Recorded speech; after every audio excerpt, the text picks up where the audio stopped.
minutos, lo prometido es deuda. Vamos a conversar aquí en Encendidos y está en estudios David Montes Quiñones. Él es secretario de la Asociación de Motociclistas de Perú, ASMOPE, y José Antonio Rossi Castro, vicepresidente también de ASMOPE. La bienvenida a ambos, atrasados además, porque ayer ustedes han estado celebrando el Día del Motociclista. Un gusto tenerlos aquí en RPP. Yo planteaba incluso antes de la pausa, y se los decía a ustedes mientras ingresaban, ¿no?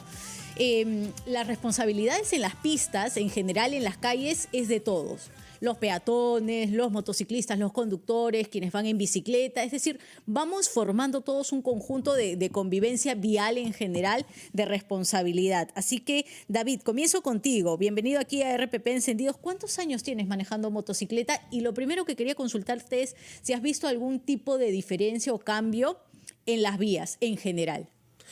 Buenas tardes, muchas gracias por el espacio, por invitarnos. Empezar saludando, aunque un poquito atrasado, en el canal a través de la radio, a todos los motociclistas por su día, que se celebró ayer, el Día del Motociclista en todo el Perú.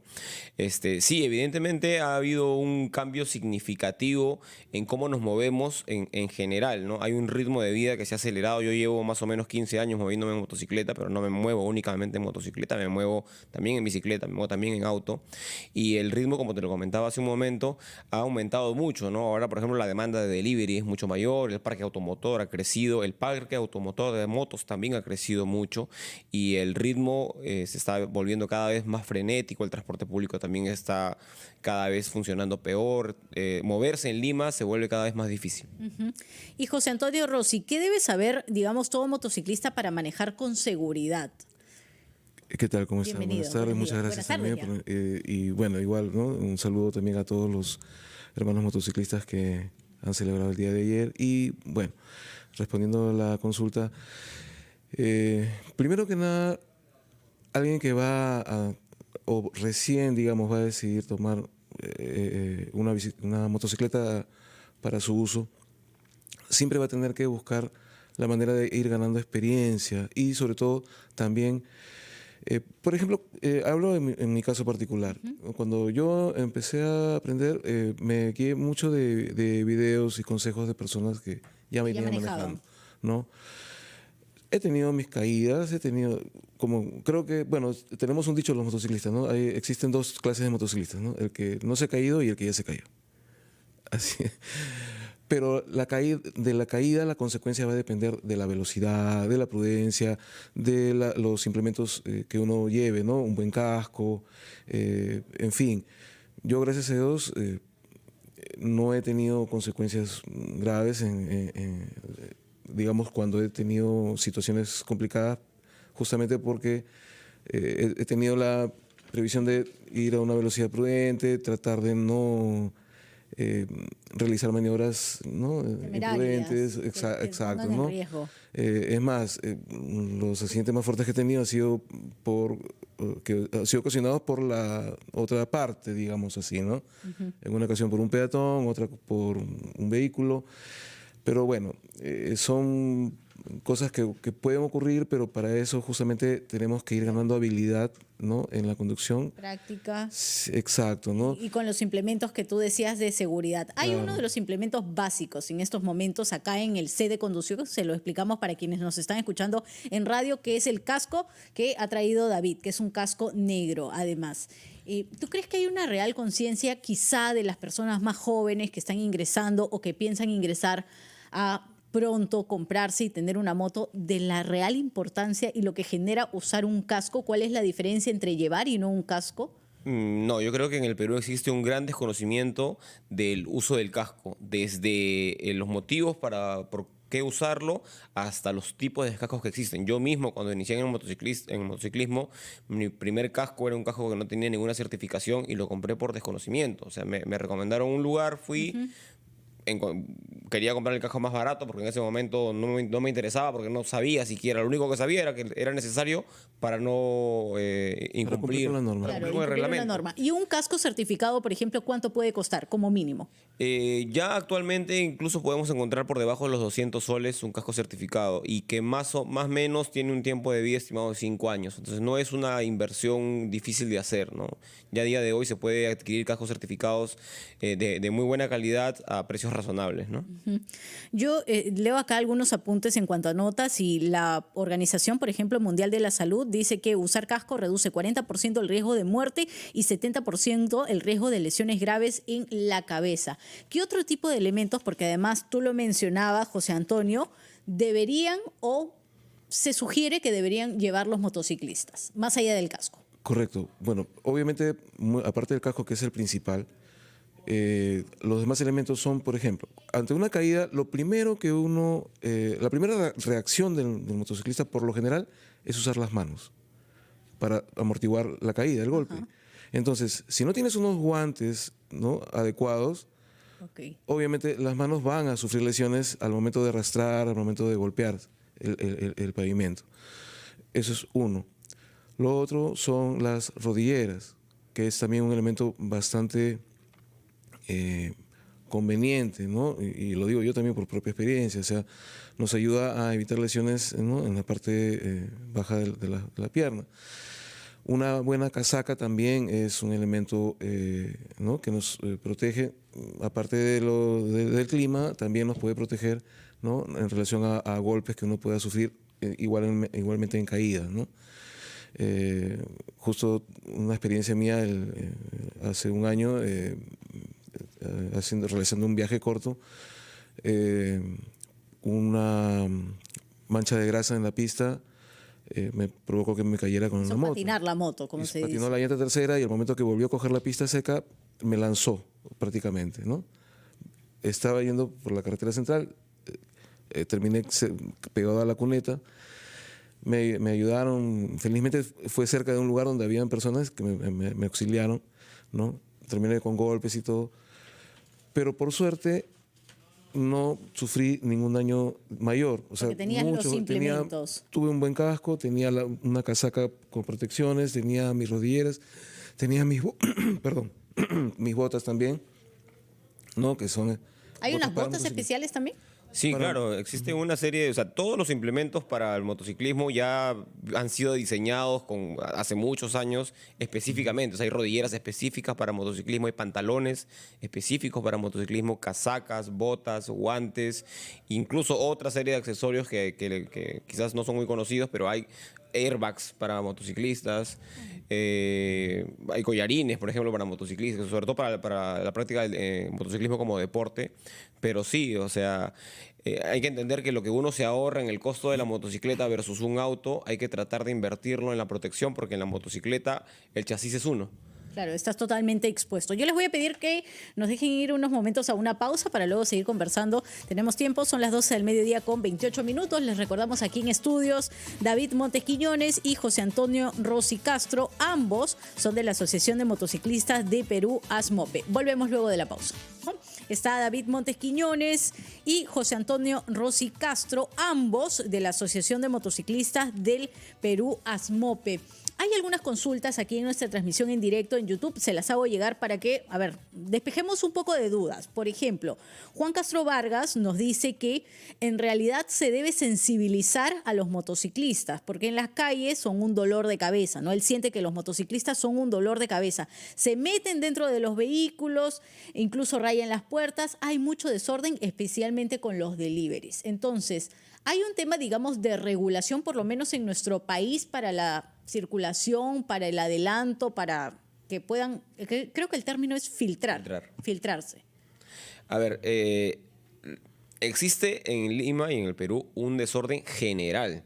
Yo creo que si le preguntamos a cualquiera de los espectadores o los oyentes, si nunca ha visto a un bus, un auto, un camión pasarse una luz roja, estacionarse sobre la cebra, yo he visto autos metiéndose entre carriles. O O sea, si el carril es lo suficientemente grande, vas a ver en una vía de 3 carriles, 4 autos. Claro, pero no está prohibido adelantar. No, a ver, meterse de esa manera el filtrado de motos en realidad es algo que no está prohibido. Pero- En muchos países está regulado el así hacerlo con ciertos parámetros, por ejemplo, no ir a más de 30, 40 kilómetros por hora en algunos países o filtrar solo cuando el tránsito está completamente detenido.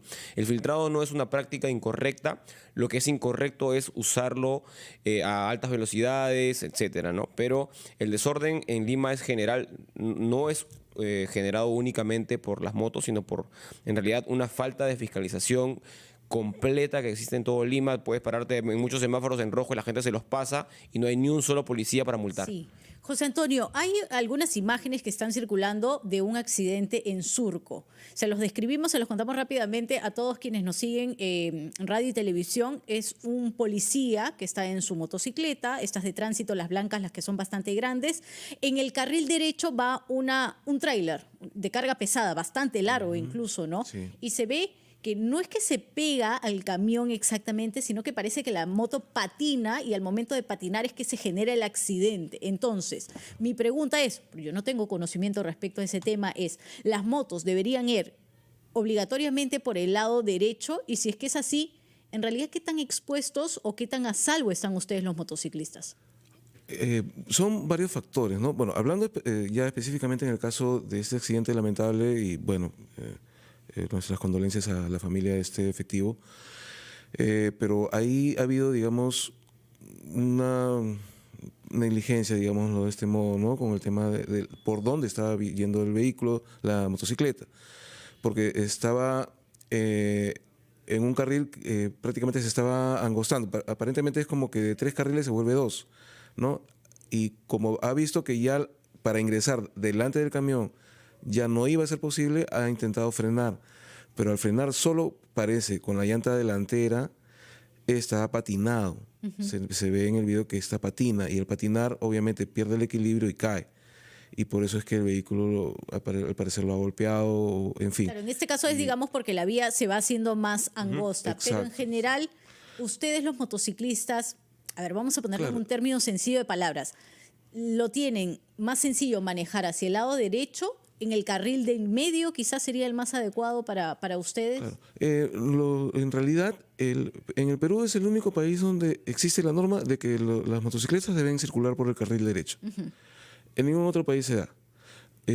Esto nos afecta porque en el carril derecho, si sabemos, ¿no? En lo que es regulación vial, también van los vehículos pesados, el transporte público, los taxis, en fin, ¿no? Entonces, al haber ese tipo de vehículos junto con una motocicleta, es obvio que la motocicleta es la que corre más riesgo, ¿no? Y es más, por ejemplo, en el accidente, volviendo a lo del accidente, si no hubiese sido un vehículo pesado el que estaba en ese momento ahí, quizá sí hubiese podido verlo el conductor y hubiese frenado y no hubiese habido consecuencias. Pero al ser un vehículo pesado con varios puntos ciegos de visión, no lo ha visto, lamentablemente, y eso es lo que ha ocurrido. ¿Qué se necesitaría? Porque tú has dicho algo que es muy cierto, la regulación. ¿Qué es lo que se necesitaría mejorar en la regulación para que la convivencia y la visión en general, porque hay que ser sinceros, hacia el motociclista sea una visión de respeto en la vía, no de que el conductor del vehículo tiene mayores ventajas sobre el motociclista? Al final, yo voy a repetir algo acá que lo dije al inicio, y soy totalmente consciente de ellos y puede que no les guste mucho.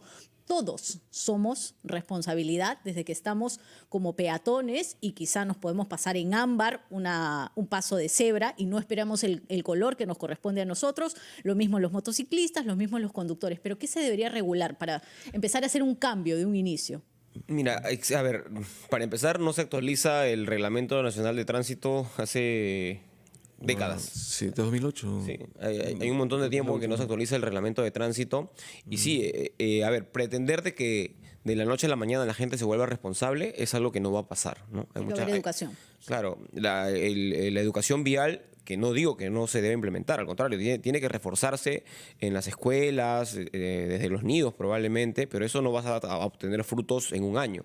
Los frutos van a ser a muy largo plazo. Entonces, lo que tiene que implementarse es una fiscalización constante, que puede ser electrónica, que puede ser presencial con la policía de tránsito, que entiendo está haciendo su mejor esfuerzo seguramente para eso, pero es insuficiente, ¿no?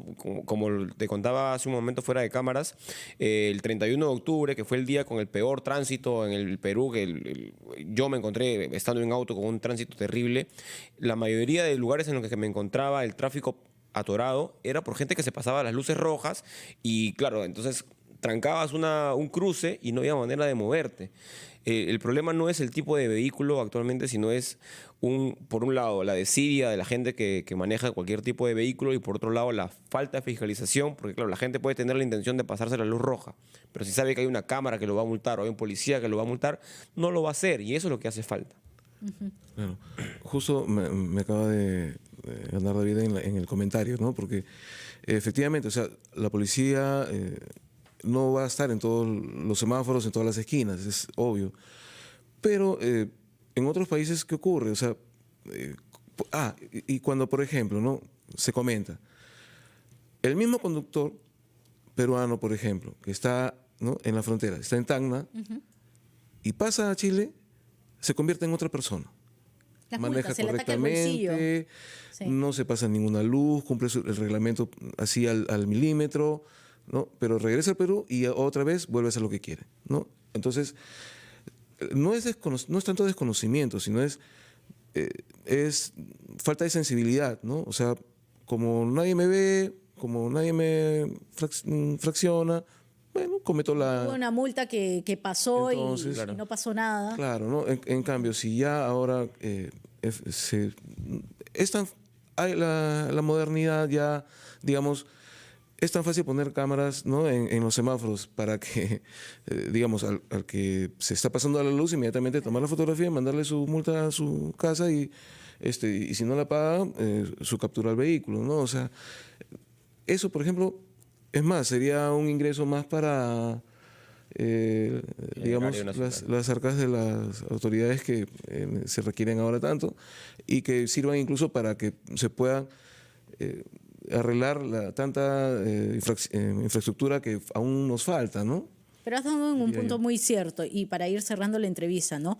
¿Por qué nos convertimos en conductores responsables en otros lugares o en otros países y no acá? Exacto. ¿No? Porque acá el ámbar termina siendo prácticamente una luz verde y ya casi nadie empieza a reducir la velocidad ni a detenerse y la circulación en general termina siendo tan complicada en vías que cada vez están más llenas de motociclistas, de conductores, de ciclistas también, por supuesto, Sí, también, claro. porque todos forman parte de la movilidad. No sé si tienen un último mensaje, 20 segundos cada uno, por favor. Ok, bueno, básicamente sí, la responsabilidad es de todos. Nosotros desde la Asociación de Motociclistas del Perú promovemos el respeto del reglamento, promovemos el respeto a los demás usuarios de las vías. Es algo que estamos haciendo siempre. También luchamos obviamente por los derechos del motociclista, pero invito a todos los motociclistas que nos están escuchando, en este caso porque es a quienes representamos, que pongan su granito de arena y que colaboren en que mejore la seguridad vial y mejore la convivencia en las vías para todos, ¿no? Claro. Bueno, me uno a lo que indica David. Yo sugeriría que además de los motociclistas, todos los conductores, ¿no? De bus, de camión, de taxi, pongamos un poquito más de conciencia, ¿no? Ayer estaba yo por el centro, había un tráfico terrible porque hay obras, se están haciendo obras, y el semáforo está en rojo y siguen pasando y cierran la Nadie vía. se respeta y Exacto, termina ¿no? siendo terrible. Claro, y perdón, nada más lo último, un saludo al Ministerio de Transportes, a la Policía Nacional y a la Municipalidad de Magdalena que nos apoyaron el día de ayer en el Día del Motociclista y estuvieron con En nosotros. su día y en su celebración. Muchas gracias a ambos, a David Montes Quiñones y a José Antonio Rossi Castro, ambos de